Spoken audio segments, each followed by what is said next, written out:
provider sependapat atau sepaham bahwa sebetulnya kalaupun ada sisa dianggap seperti barang, tidak juga ada keuntungan yang diperoleh oleh para provider. Itu semuanya hampir mengatakan seperti itu.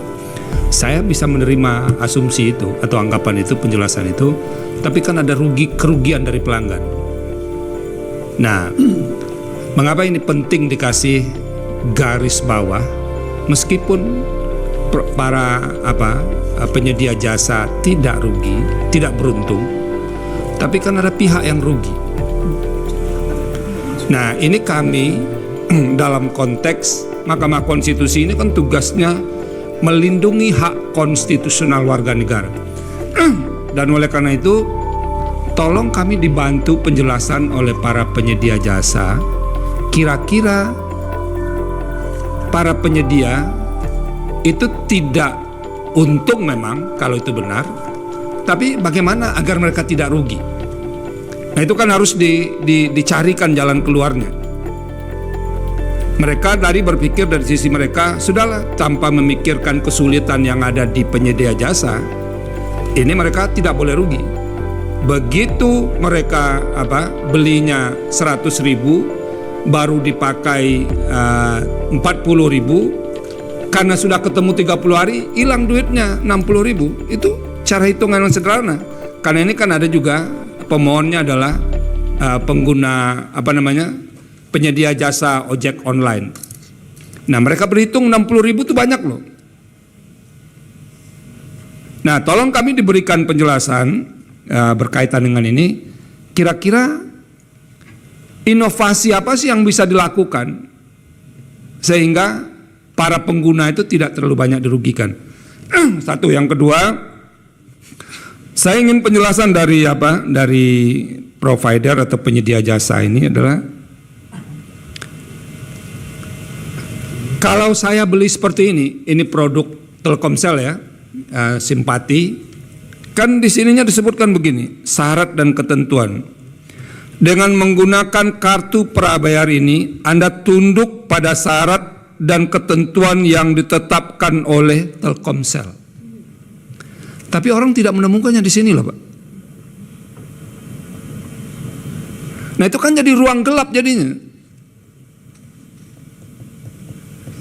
Kan tidak mungkin semua orang berkemampuan untuk mengakses apa syarat dan ketentuan. Mohon maaf. Apa syarat dan ketentuan itu?